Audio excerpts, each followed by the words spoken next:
मदनाचा पुतळा मदन किती आहे सुंदर आहे, मदनापेक्षाही सुंदर आहे. रवी शशिकळा लोकलीय चंद्र आणि सूर्य त्याच्या स्वरूपामध्ये लीन झाले महाराज. एवढा सुंदर आहे. तुझी निरळी कोटी चंद्र प्रकाश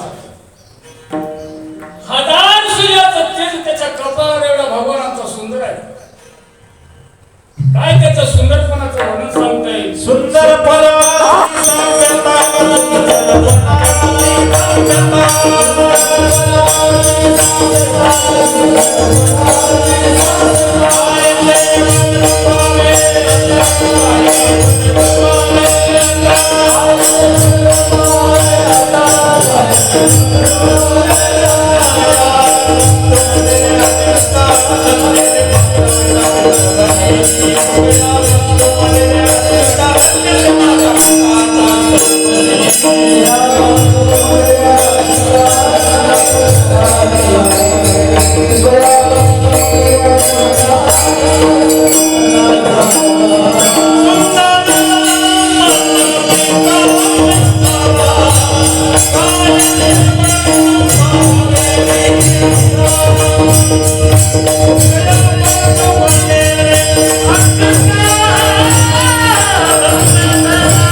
आपणाला सुंदरपणा त्यानं दिला तर आमचा भगवान पडलेला किती सुंदर असेल सांगा.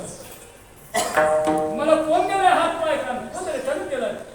दिले इंद्रिय हात पाय कान डोळे मुख बोलाया वचन. हात पाय कोण दिले? त्यानं दिला. सुंदरपणा कोणी दिला? त्यानं दिला महाराज. काही काही माणसं किती सुंदर असतात है ना. त्याच्या नुसत्या सुंदरपणाला बघितलं तर टक लावून बघतात महाराज. माणसाच्या रूपाला सुंदरपणा कोण दिला? त्यानं त्याला सुंदरपणा. माणसाला टक लावून सुंदरपणाला बघतात तर आमचा भगवान पण नाही किती सुंदर आहे. त्या सुंदरपणाचं वर्णन सांगते. सुंदरपणाची साम्यता काय वर्णू पावे आता तुकया बंधू म्हणे रे अच्युतन धन्य ते माता पिता. रूपी जडले लोचन पायी स्थिरावले मन तुझं पाहता विठ्ठलान हे भाव हात.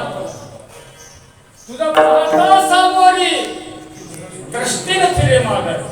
त्याला पहिल्या दृष्टी सुद्धा पाहणे एवढा सुंदर आहे. रूप पाहता लोचेनी सुख झाले ओ साधनी बुद्धी रूपी साधनी बाईला आनंद झाला. त्याच्या रूपाला बघितल्यानंतर एवढा सुंदर आहे आमचा भाऊ. काय त्याच्या सुंदरपणाचं वर्णन सांगते. सुंदर आहे. आपल्याला सुंदरपणा एवढा दिलेला आहे. किती सुंदर आमचा भगवान पडणार आहे सांगा. अशी एक मुलगी जन्माला आणला तो किती सुंदर किती सुंदर. तिच्या रूपाला बघून जनावर फुलत होते. माणसं तर फुलतच होते हो पण जनावर फुलायचे तिच्या रूपाला. बाबा माणसं बोलत होते जनावर तर भुलतील माणसं तर भुलतील पण जनावर मुलाच्या रूपाला बघू किती सुंदर असं मग तिला सुंदरपणा कोण देणार राज्य लोक मागण्या करता आले त्या मुलीला 56 देशीचे राज्य लोक आले सुंदरपणाला बघू प्रत्येक राज्य येऊ लागले तर कोणाला देईल वर तिच्या आईने देईल कोणा ही काही आई आम्हाला देऊ शकत नाही बुचून नेण्याचा प्रयत्न केले मार्ग मुलीला कळलं त्यांच्या मनामध्ये उचलून नेण्याचा प्रयत्न आहे तर आपण या ठिकाणी राहू नये म्हणून ती सोडून देऊन जंगलामध्ये गेली जंगलामध्ये गेल्यानंतर हिंसा प्राणी वाघ सिंह हसवला तिच्या रूपाला बघून भुलायचे महाराज किती सुंदर असं सांग काय तिच्या सुंदरपणाचं वर्णन सांगताय तिला सुंदरपणा कोण दिला हे ना दिला बाबा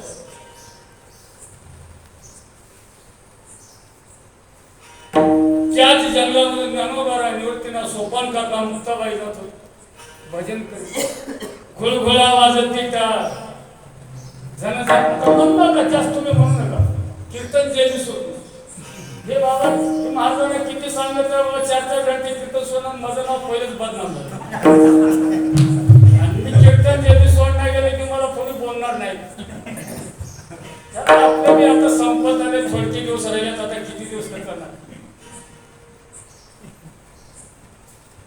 काय बोलत होतो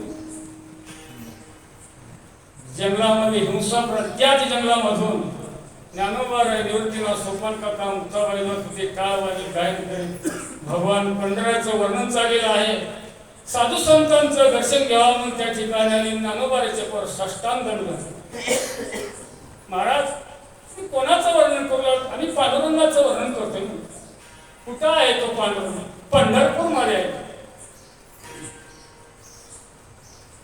एवढा सुंदर आहे हो एवढा सुंदर आहे ते शब्द ऐकून पंढरपूरला आली पांडुरंगाच्या रूपाला बघून तिथंच येत होती